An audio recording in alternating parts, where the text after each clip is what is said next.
Mereka-mereka yang korupsi sampai miliaran dan puluhan miliar bahkan ratusan miliar, itu adalah mereka bukan seorang Pancasilais, dialah pengkhianat dari Pancasila.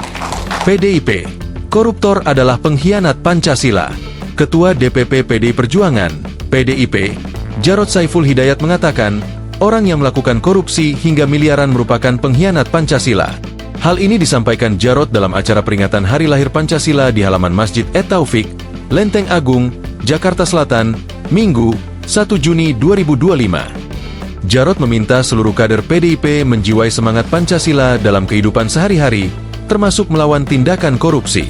Maka dengan jiwa Pancasila itu kita harus melawan korupsi.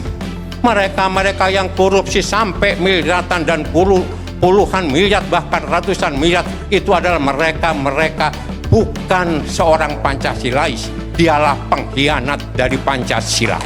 Kata Jarod dalam sambutannya. Jarod menegaskan, saat ini masih banyak ketimpangan di Indonesia.